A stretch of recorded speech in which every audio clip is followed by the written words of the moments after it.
কত মানুষ বসবাস করে 6টা অঞ্চলে? কত মানুষ বসবাস করতে পারে? আমাদের ফুরফুরা অঞ্চলে 27,000 মানুষ বসবাস করে। আমি 2018-র কথা বলছি। এখানে 6টা অঞ্চলে অন্তত 60,000 মানুষ বসবাস করে। তাহলে মানুষকে স্বাস্থ্য পরিষেবা নিতে কোথায় যেতে হচ্ছে? আমি বলছি, আমি উদাহরণের জন্য বলছি, কোথায় যেতে হচ্ছে? অন্য ব্লকে যেতে হচ্ছে, নাহলে পার হতে হচ্ছে। কেন? স্বাস্থ্যের অধিকার কোথায়? স্বাস্থ্য তো আমার সাংবিধানিক অধিকারের মধ্যে পড়ছে, মৌলিক অধিকারের মধ্যে পড়ছে। এর দাবি যখন আমরা করি, আমাদের প্রশ্ন, মমতা ব্যানার্জি অনেক বড় বড় কথা বলেন, অনেক কিছু করেন, এই করেছি, সেই করেছি, হ্যান করেছি, ত্যান করেছি। আমাদের বক্তব্য একদম ক্লিন, একদম ক্লিয়ার বক্তব্য। মুর্শিদাবাদ জেলায় প্রায় 80 লক্ষ মানুষ বসবাস করে। মুর্শিদাবাদ জেলায় পিজি হসপিটালের মতো একটা বড় হসপিটাল কেন এখনো করে দেওয়া হচ্ছে না?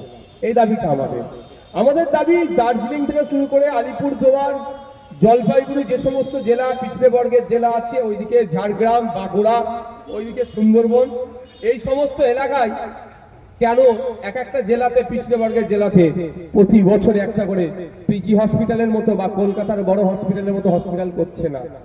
এখানকার সরকারি হসপিটালগুলোকে মেরে রেখেছে কেন? বেল লাগাতে গেলেও ঠিকঠাক পরিষেবা কি পান? আপনারাই বলুন।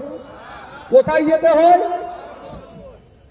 সবচেয়ে হচ্ছে যেতে হয় কোথায়? কলকাতাতে যেতে হয়, তাই তো নাকি ভাই? তাহলে এখানে না হলে সরকারি পরিষেবা পাওয়া যায় না। এখানে বেসরকারি হসপিটালগুলো দেখবেন, আমাদের একটা হসপিটালের মালিক আছে আমার এখানে না, তবে সব নয়, আমি সব জায়গায় বলি, বেসরকারি হসপিটালের অনেক মালিকের সাথে লোকাল ব্লকের তৃণমূলের নেতাদের খুব ভালো সম্পর্ক। কারণ কি বলুন তো? সরকারি হসপিটালগুলোতে যদি চিকিৎসা পরিষেবা ঠিকঠাক পান, আপনারা কি টাকা দিয়ে আর বেসরকারি হসপিটালে যাবেন? যদি ফ্রিতে হয় তাহলে আমরা স্বাভাবিকভাবে বেসরকারিতে যাব না। তাহলে বেসরকারি হসপিটালগুলো মাছি মারবে তো। বেসরকারি অনেক হসপিটালের মালিক, খোঁজ নিয়ে দেখুন, ব্লকের তৃণমূলের যারা নেতা আছে না, ব্লক স্তরে যারা নেতা আছে, তাদের সাথে খুব ভালো সম্পর্ক করে রেখেছে। কারণ কি? খোঁজ নিয়ে দেখবেন, হসপিটালে গিয়েছেন, ইসিজি মেশিন থাকলে বলবে টেকনিশিয়ান নাই, বলে ইসিজি মেশিন আছে কিন্তু যে চালায় সেই লোক নাই। এক্সরে মেশিন আছে, বলছে কি যে চালায় টেকনিশিয়ান সেটা নয়। অ্যাকচুয়ালি এরকম ভাবে মেরে রেখেছে হসপিটালগুলোকে, যাতে বিনামূল্যে যদি এক্সরে ভেতরে হয়ে যায় সরকারিতে, বাইরের যে ডায়াগনস্টিক সেন্টারগুলো আছে, সবার কথা বলছি না, কিন্তু সংখ্যাই বেশি, তাদের তো চলবে না। আর ওই ডায়াগনস্টিক সেন্টারগুলো বা ওই হসপিটাল, বেসরকারি হসপিটালের মালিকগুলো তৃণমূলের নেতাদেরকে মাসোহারা দিয়ে রাখে যে তোরা এখানে ডক্টর বেশি আনবি না সরকারিগুলোতে, ওখানে না গিয়ে মানুষ বিপদে পড়ে আমাদের কাছে আসবে, আমরা এখান থেকে মাসোহারা তোদেরকে দেবো, তোরা সরকারি হসপিটালগুলোকে মৃতপ্রায় করে রাখ। ওই তৃণমূলের নেতাদের জন্যই আপনি সরকারি হসপিটালে গিয়ে পরিষেবা ঠিকঠাক পাচ্ছে না। তাই বলবো বন্ধুগণ, যারা আছে চোখ কান খুলে রাখুন। কাগে কান নিয়ে চলে গিয়েছে বললে কাগের দিকে না তাকিয়ে নিজের কানটাকে দেখুন তো আছে কিনা নাই।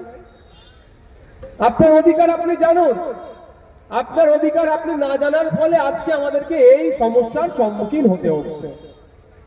আপনারা সুসাইড করবেন কেন? আপনাদের ফসল নষ্ট হয়ে গেলে সেই প্রকল্প আছে, সেই পলিসি আমাদের রাজ্যে আছে, সেটা রাজ্যের পক্ষ থেকে আপনাদেরকে ক্ষতিপূরণের ব্যবস্থা করে দেবে। কিন্তু আপনারা দয়া করে অনুরোধ করছি আপনাদের কাছে, আপনারা আপনাদের ওই ভুল ডিসিশন আপনারা যেন নেবেন না। আপনারা যারা উপস্থিত আছেন কৃষক বন্ধুরা, এখন তো সারের কালোবাজারি চলছে। তার আগে বলি, সার তো দূরের কথা, এই যে ধান বপন, বীজ বপন আমরা করি না, বিনামূল্যে কেউ আজ পর্যন্ত বীজ পেয়েছেন? কেন পাননি? এখানে বিডিও অফিসের মাধ্যমে, বিডিও আছে না, ওখান থেকে তো গরিব কৃষকদের জন্য বিনামূল্যে দেওয়া হয়। চোর আপনারা ধরবেন কে? আমি বলবো না। শুধু ওটা নয়, প্রত্যেকের বাড়িতে স্প্রে মেশিন আছে তো। আজকের ডেটে স্প্রে মেশিনের দাম কত? 4,000 টাকা, যেটা ব্যাটারি বা চার্জিং সিস্টেমে আছে। আপনারা যদি নির্দিষ্ট সময়ে বিডিও অফিসে অ্যাপ্লিকেশন করে রাখেন, যারা গরিব কৃষক আছেন, একটা নির্দিষ্ট সংখ্যায় কোনো সময় বিনামূল্যে স্প্রে মেশিন আছে ব্লকের গরিব কৃষকদের জন্য, বা অনেক ক্ষেত্রে সাবসিডিতেও অনেক কিছু কৃষি যন্ত্রপাতি পাওয়া যায়। ধান কাটা মেশিন থেকে স্প্রে মেশিন পর্যন্ত, এই ট্রাক্টর থেকে শুরু করে অনেক কৃষিকাজের ব্যবহৃত যন্ত্রপাতি সাবসিডিতে পাওয়া যায়, অনেক ক্ষেত্রে ফ্রিতে পাওয়া যায়। ফ্রির কথা আমি ছেড়ে দিলাম, স্প্রে মেশিন আমাদের সবার প্রয়োজন লাগে, কিন্তু আমরা কোথায় মার্কেট থেকে গিয়ে কিনি।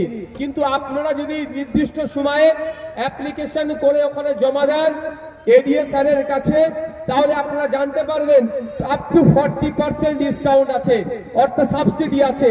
অর্থাৎ আপনি মার্কেট থেকে স্প্রে মেশিনটা কিনতে 4000 টাকা খরচ লাগছে, আপনি গরিব কৃষক হলে আপনি ওখানে অ্যাপ্লিকেশন করলে ওখানে 40% আপনি পর্যন্ত ছাড় পেতে পারেন। অর্থাৎ 4000 টাকার মালে 1600 টাকা ছাড় পাবেন।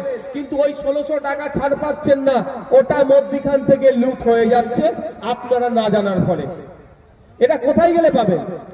ধান কাটা মেশিন অনেক দাম, অনেক দাম, অনেক দাম, ট্রাক্টর অনেক দাম, তো কি হয়েছে? আপনিও কিনতে পারবেন, সেটাও সাবসিডিতে পাবেন, লোনও আপনাকে করে দেবে এখানে সরকার দায়িত্ব নিয়ে, আপনাদেরকে জানানো হয়নি। আর আইএসএফ এর কাজ হচ্ছে আপনাদের অধিকার থেকে বুঝিয়ে দেওয়া, আপনাদেরকে জানিয়ে দেওয়া। ভোট 2024 নির্বাচন আসছেন, কাকে ভোট দিলে ভালো হবে না হবে, কাকে ভোট দিলে এই মুর্শিদাবাদের ডেভেলপমেন্টের কথা পার্লামেন্টে গিয়ে বলবে, কাকে ভোট দিলে মুর্শিদাবাদের ইউনিভার্সিটির কথা পার্লামেন্টে গিয়ে বলবে, কাকে ভোট দিলে মুর্শিদাবাদের ভাঙনের কথা পার্লামেন্টে গিয়ে বলবে, কাকে ভোট দিলে মুর্শিদাবাদের পরিযায়ী শ্রমিকদের দুর্দশার কথা পার্লামেন্টে গিয়ে বলবে, সেটা আপনারাই ডিসাইড করবেন। আমি আপনাদেরকে জোর করব না। তবে যদি আমাদের প্রার্থীকে ভোট দিয়ে যেতাম, আমাদের কাজই হবে এই লোকসভা এলাকায় মানুষের চাওয়া পাওয়া অভাব অভিযোগগুলো কি আছে মানুষের কাছে ঠিক ভোটের সময় এমপি যেমন দাঁড়ে দাঁড়ে গিয়ে মামা খালা ঝাঁটা বলে ভোট চাই, 5 বছর ধরে মানুষের কাছেই তাকে রেখে দেবো, 5 বছর ধরেই মানুষকে পরিষেবা দেবে, সে এসি ঘরে বসে থাকবে না শুধুমাত্র। আপনারা যদি দেন এখানে ঘুরবে, এখানকার মানুষের চাওয়া পাওয়ার কথা শুনবে, শুনে পার্লামেন্টে বলবে যে আমার লোকসভার মানুষের এই চাওয়া আছে।